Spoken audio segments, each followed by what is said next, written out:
Speaking of weirdos, what up, Trev? I've just been joined by my cat, Trevor. Oh, hello, Trev. What up, Trev? He's doing that weird kung fu thing that cats do sometimes where they only lift up one paw. As if to say, like, I'm about to kick off, dude. You best step back. Don't be stroking me. What's he kicking off at? I know. That always worries me with cats. I'm like, what can you see that I can't? I know, it's that thing sometimes where everyone's just sitting. There'll be times we'll be sitting in the room and I've made a fire and Sue's sitting there with a cup of like coffee. I'm there with like a mocha and we're just chilling. It's like, life's good, isn't it? You know, this is what I like about life. And then all of a sudden, like, you just see them go, huh? And I'm like, what's happened? What are you looking at? And it's almost like, can't you see it? It's right there. Crazy mofos. Like, not to scare the pants off of you or anything, but there's a subreddit for like weird things kids do that freak out their parents. And there's so many stories of like kids who are like too young to know scary stories or to be on the internet to learn pranks. Like literally kids who've just learnt to talk, who'll be like staring at something, and the parents will be like, "What are you looking at, Billy?" And Billy will be like, "The lady in the corner." And there's no lady. You're like, "Oh no." And Kids, man. It's just one of the many reasons why I do not have children. Yeah. I definitely don't need that in my life. No, because I would kick that little fuck around to the street. Mate, I'd punt it straight out the window. Dad, what's wrong, Tommy? I can see a lady in the corner. She's all. Here's a bag. Can't wait for me outside. The sad music from The Incredible Hulk starts playing. After a couple of hours when it starts raining, Tommy will get the idea, like, I'm not going back in, am I? Nope. Poor Tommy. The Book of Tommy coming to Disney Plus.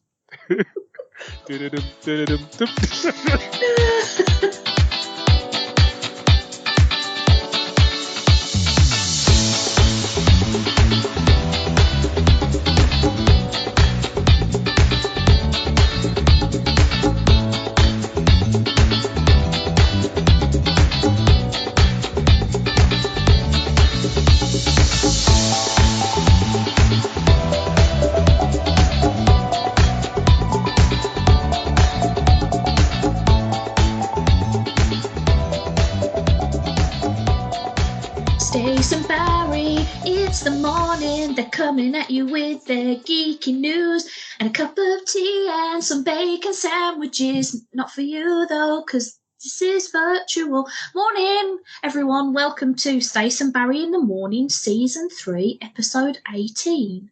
I am your titular Stace half, and the other Barry half is over there. Hi, Barry. Morning. Welcome to the reckoning. Oh, no. I don't know why. What have I done? I don't know why I said that. Look, I know my singing was pretty bad, but... I just thought I'd spice up people's morning coffee with, like, some impending apocalyptic doom.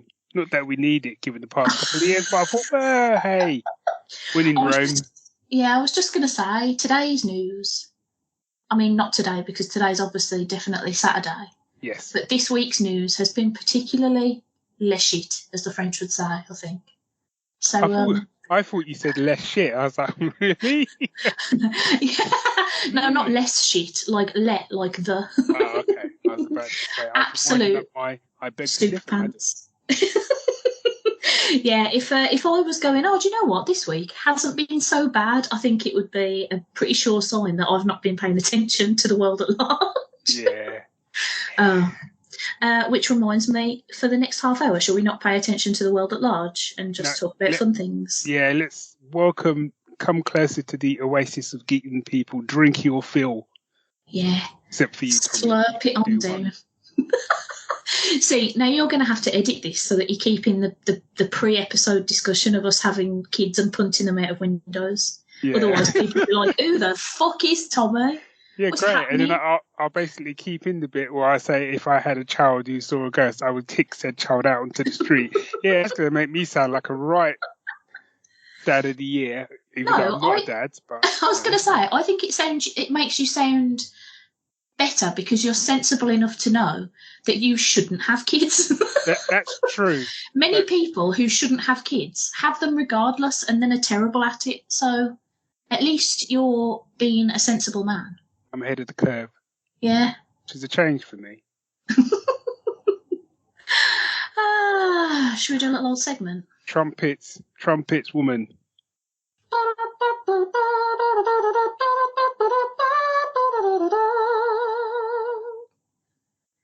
Pick of the fortnight, I've decided. Was it as the notes died, you're like, oh crap, I've got to pick something. What am I going to pick? I know, pick of the fortnight because I've said pick. Yeah, there we go. Pick of the fortnight. Do you want to know what mine is, B?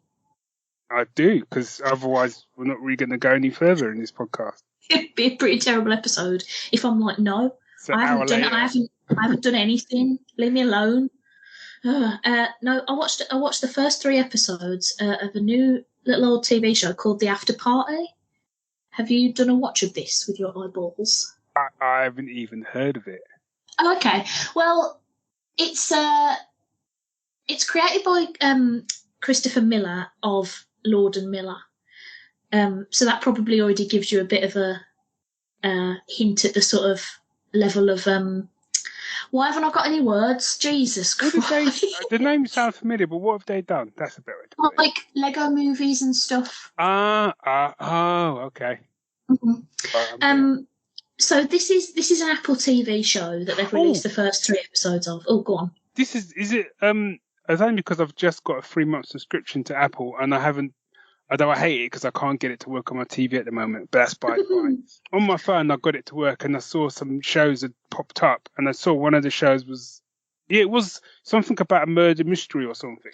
Yes, so it's basically a murder mystery comedy. The premise of the whole thing is that there's a school reunion for like the class of 2006, which made me sad a little bit because I was like, 2006 wasn't that long ago. Yes, it was. It was like 15 fucking years. Yeah. Shit. So there's a big class reunion and one of the people in the class has become like a famous singer and a bunch of them go for an after party at his house and then he gets murdered. That's not a spoiler because it's literally the start of the first episode. Yeah. Like he falls out of his house to his doom on some rocks below.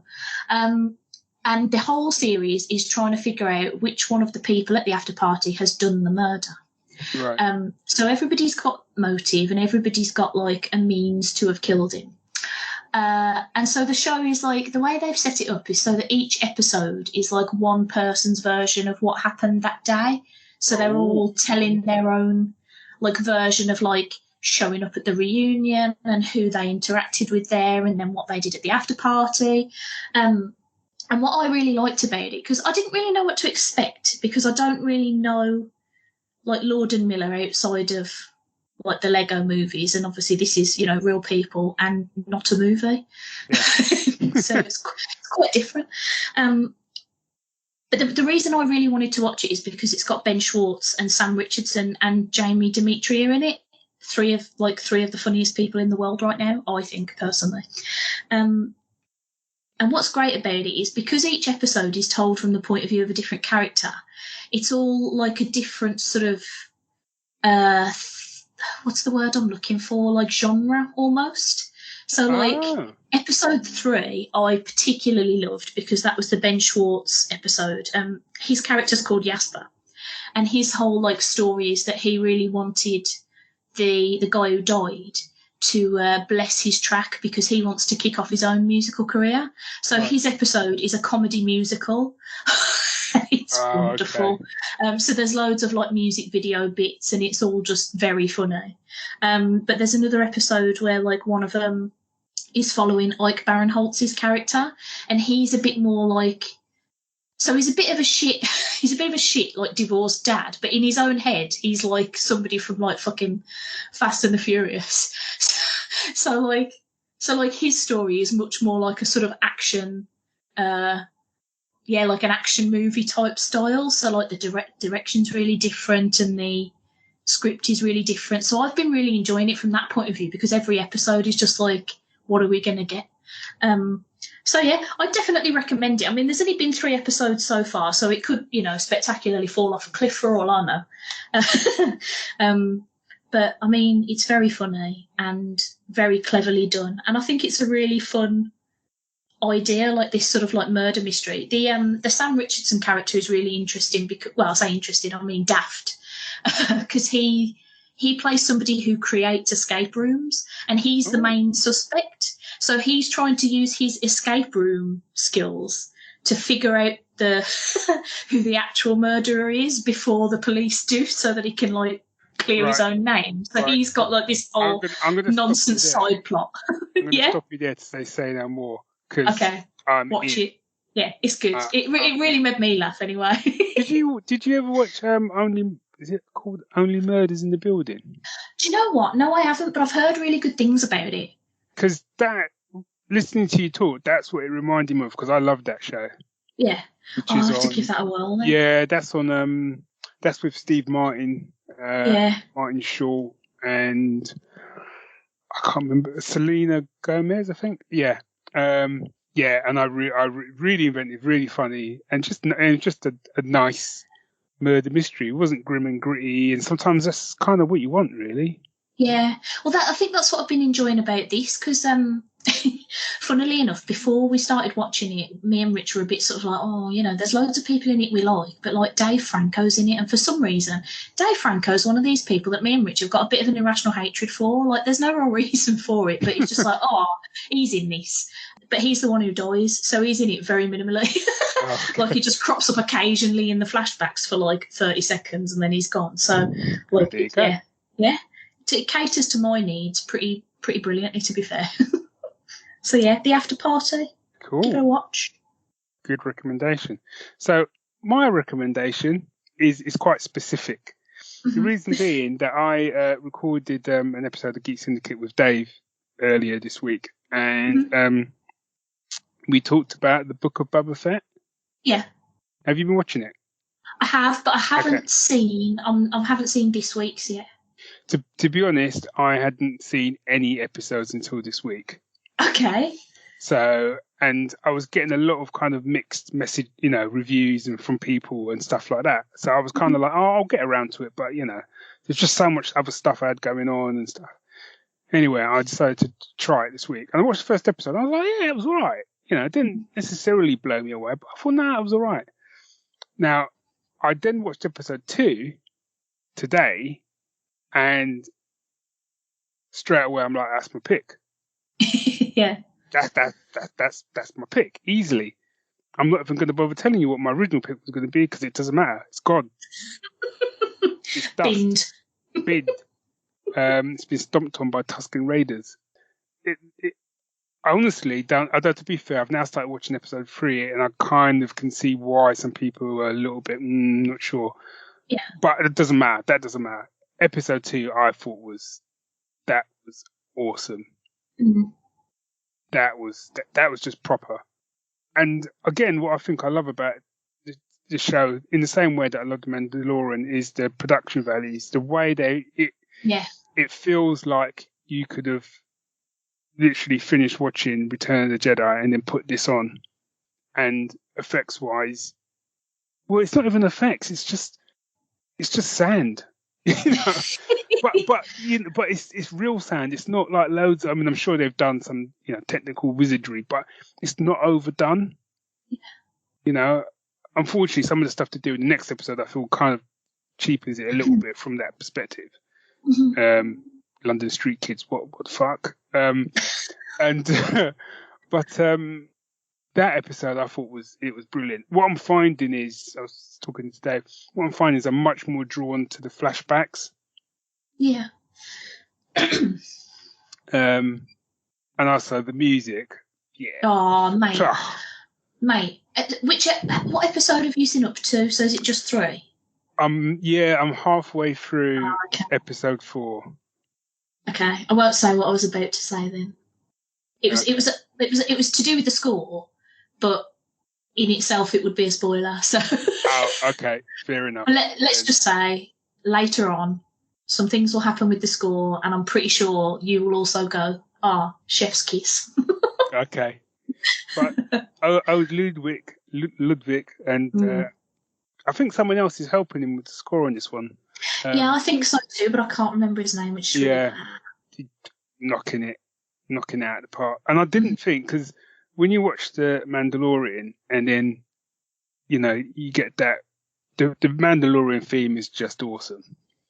And when you get to the sort of bit at the end where it's got all the sort of artist renditions of the episode. Yeah. Oh, I thought when we were doing, when I was watching the first episode of, I'm just going to call it Book of Bubba, I was thinking, I hope they're going to do that. And then but then I was worried because like, how are you really going to top that? Oh, okay, that's a theme. And it's effectively, it's the same thing. It's like, you've got the artist stuff and you've got that music, and it's just, and I feel like, and I've literally just walked straight into my musical music. Oh no, trumpet. Yeah, my musical music is the main theme from the Book of Boba Fett. Shocker. Absolute shocker. To be fair, I almost picked that, but I had a feeling you might. I thought of you and I heard I was like somewhere like Stacey's applauding this. It's glorious. Do you know what I love about it? I was talking to Holly Swineyard on a recent episode of The Parlour about the Book of Boba Fett, and they were saying that they really enjoy that they've sort of embraced the sort of indigenous side of Tamura Morrison himself to present Boba's story. And I think that really comes across in the theme, and I think that's what makes it so glorious, because it feels like a celebration of something almost. Yes. I love it. Absolutely love it. And I think that for me that really did. I know there's more episodes to come, but I think that they really nailed that in that second episode. Because it's quite a slow episode, it's quite meditative, but then and I love a good training montage. You just the music's going, he's getting trained and he's whittling a stick. I'm like, I'm here for this. Yeah. So so that's my obviously that's my pick of the fortnight, and that's my musical musing, and I'm going to be looking on Spotify as soon as maybe not as soon as we're finished here, but soon, to see if they've done what they did with Mandalorian, where they kind of batch the first few episodes and they put the score on Spotify. Yeah, I'm hoping they release it soon. I've been trying to keep an eye. Did you see, slightly off topic, but this is just me wanging over Ludwig Göransson's theme stuff, the absolutely glorious 6 vinyl Mondo set that they did for the Mandalorian score that I really want, but it's hundreds of pounds. Oh, really? What is it? Oh, it's gorgeous. I'll have to send you a picture. It's just so... Because the Mondo design stuff for scores tends to be fairly brilliant anyway. Yeah. Then it's coloured discs and so it's just so pretty. How much is it? I'll dig out the link in a bit and I'll we can grimace at it together. I sometimes wish that they you could buy the art they show at the end of each episode. I'd have one of those bad boys on the wall. Yeah. I tell you what, if they don't release art books and stuff, that feels like they've missed a trick there in terms of money makery. Yeah, they must have done, and I've just not realised. I can't believe they haven't. Yeah. You would have thought so. Yeah. Otherwise, I'd be screenshotting the screen. Print that. Just really pixelated, shitty print. Yeah. Here's all the money. Print that and make it look like as it is on the screen. Otherwise, I'll be back and you won't like me. You're just there shouting at a printer, enhance! Enhance! Enhance grid 5! Oh, dear. Do you want to hear about my musical musing? I believe that I do, Stace. Cool. It's really old. Okay. I was watching the telly the other day and a piece of music came on, an advert, and I've totally forgotten which advert it was, so I'm very sorry to the product, but you didn't leave enough of an impression on me. But I was thinking, I love this piece of music. I'm going to find out what it was. And it turns out it's a piece of music by Clint Mansell? Ooh. From the film Requiem for a Dream, which I haven't seen. No, and it's called Lux Aeterna. I want to say it's pronounced Aeterna. It starts Aeterna. Right. So I feel like it can't just be Eterna, but I don't know. I don't know how to pronounce Latin. And it's a stringy quartet piece. It's very famous. I'm sure as soon as you dig it out, Barry, so that you can sort of embed it in the back of the episode, you'll be like, oh, this one. But it's one of those pieces that like sticks in your brain because it's like really haunting and kind of bleak, but also really beautiful. And I was just like, oh, this is good, this. I don't know if I'm ever going to watch Requiem for a Dream. I'm not sure I know what it's about, but I hear a lot of people say that it's like hard going. So maybe I won't ever watch it and I'll just appreciate it from afar. That sort of recommendation, I'm like, yeah. Maybe I'll have a look after we finish recording to find out what actually happens in that film. But I'm gonna look it. Oh, go on, look it up, Barry. Look it up, clap clap. Look it up, Barry. We've got a few extra minutes because obviously of my sort of a mix. Combined effort. See, Requiem for a Dream is an American psychological drama directed by Darren. Oh, that dude, Aronofsky. Oh, Aronofsky? Yeah, I was going to say Adamski, but that's not. That's not correct. That's not right. Hang on. The film depicts 4 characters affected by drug addiction and how alters their physical and emotional states. Yeah, I'm out. I was just going to say, given the sound of this piece of music that I've just recommended everybody have a little listen to, I'm going to suggest this isn't a fun film. Yeah. Good piece of music though, and it'll be on the Stace and Barry Musical Musings playlist on Spotify should you want to put it in your ears but not have to try and figure out how to spell Eterna. Look at you, well done picking a musical music that's actually on the Spotify list, unlike me. Yeah, you slag. Yeah. You slag. Hopefully yours will be available at some point though that we can plop it on there. Yeah, fingers crossed. Yeah. Barry, have we got time for your Saturday morning cartoon? Oh God, I completely forgot. There's me rabbiting on. Go, we got time to kill, and I completely forgot another segment. We had another segment. I mean, we can just pretend that I never said that, and you can just cut it out. It's fine. No, because I specifically picked this because I wanted to tell you about it in case you'd seen it. So I can be brief. It's fine. Okay. Barry. Stace. The news. Shit. So this is it's a cartoon on Disney Plus that I had no idea was on Disney Plus. I just happened to. It was when I put on for Book of Boba Fett, and this was there, and I was like, "Oh, what's this? Let me try an episode." To set the table, Sue went, "Oh, that looks cool." She watched the first 5 minutes. I was like, and she was like, "I'm out. It's too violent." But the reason she wanted to watch it was because on the cover it was a monkey in a black suit and sunglasses. Okay. So this you've not heard of this then. So this is called it's called Hit Monkey. Oh, is it based off the Marvel comic? Yes. Oh, I used to read Hit Monkey. I did not know that there was a I had never heard of it. It's ridiculous. I put it on and it was like Marvel flashed up. I was like, really? This is a Marvel? Okay, all right, let's give it a go. I watched the first episode and I then went straight on to the second episode. Oh, nice. I loved it. So you probably know more about it than I do then. Well, not loads. So I came across Hit Monkey because he popped up in a Deadpool comic, like maybe 6 or 7 years ago, I don't know. And then there was like a little mini series about, I think it's about 12 issues of Hit Monkey that came out just after that. So I was like, I'll read this because it's a monkey with guns. Yeah, and that was pretty much my reason for watching it. Because I kept watching it, and what I love about it is basically like a buddy action film, like them old school sort of like like your Bad Boys and them sort of Beverly Hills Cop, them sort of films. Yeah. Sorry, more like Lethal Weapon. Except in this one, you've got a monkey that obviously can't talk. Well, he can, but you can't understand him. Looking like he's been dressed from the set of Reservoir Dogs.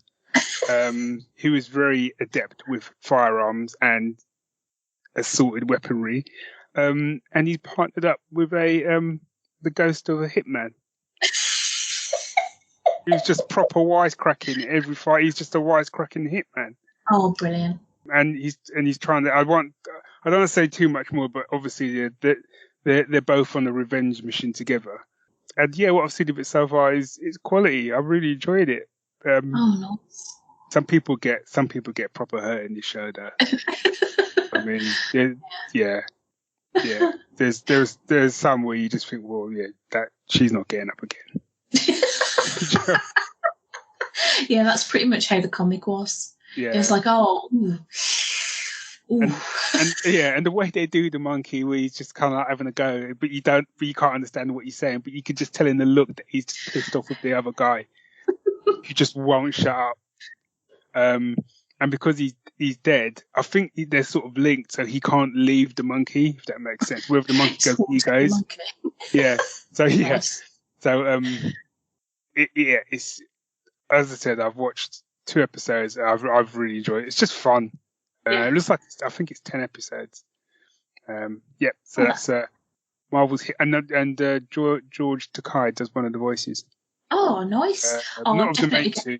I was just going to say, it did tickle me when you know how last episode I was saying that I've definitely not watched Peacemaker, yes. and I definitely haven't. But there's like an eagle character in it. And he's actually got a voice actor, so somebody was paid to go into a voice acting like studio and go. It's amazing. I thought you were going to say the eagle talked, and I was like, right. No, it just makes eagle noises, but they are those eagle noises are apparently made by D. Bradley Baker. Oh, okay. Who also apparently played the rat in Suicide Squad. So there's I think he must be the Frank Welker of our generation. You know how like Frank Welker's just always like anything that sounds like an animal is a Frank Welker probably. Yeah. Need a gerbil? I can do your gerbil. Anyway, I'm definitely going to watch Hitmonkey because I like the comics and it sounds like fun. Yeah. And it's only 10 episodes, so, you know, exactly. It's an easy commitment. Yeah. On that violent monkey note, hey, everyone, we love you. We love you so much. I don't know why I keep singing. I think it's a coping mechanism. One of life's many mysteries. It's like the mystery of the multiverse. Yeah, I like to think if I was in the Afterparty that my episode would probably be a musical as well. Yeah. But that idea's already happened now, and Ben Schwartz did it. So I think my episode would just have loads of ninjas. So I'd literally just be walking down the street, and there'd be like a ninja on top of a lamppost, and I'd be in someone's house chatting, and then there'd be like a massive flower pot, and there'd be a ninja in the flower pot, like holding like a plant above his head, like he's a tree. Brilliant. So they wouldn't be doing anything. They wouldn't be like attacking me. There'd just be ninjas everywhere. Like there'd be a ninja in the back, like just like chopping veg and stuff. Another one washing up. Brilliant. Someone parking his car. I could go on for days. They stop me. Shut up, Barry. Hey, everybody. Have a great whatever day it is that you're listening to this. And I hope this distracted you from the terrible for at least a little bit.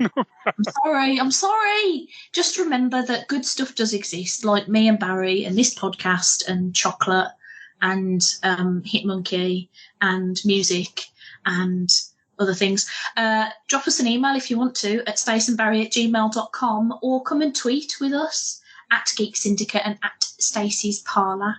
And hey, have a ruddy, lovely day. Bye. Bye all, and just remember, before you go to bed tonight, check behind your curtains, because there might be a ninja there. There might be a ninja there, cutting a carrot or something. I don't know. Yeah, that's what they do. It's who they are. Ninjas. Ninjas. What a weird way to end an episode. I might end all my episodes as just ninjas. Damn.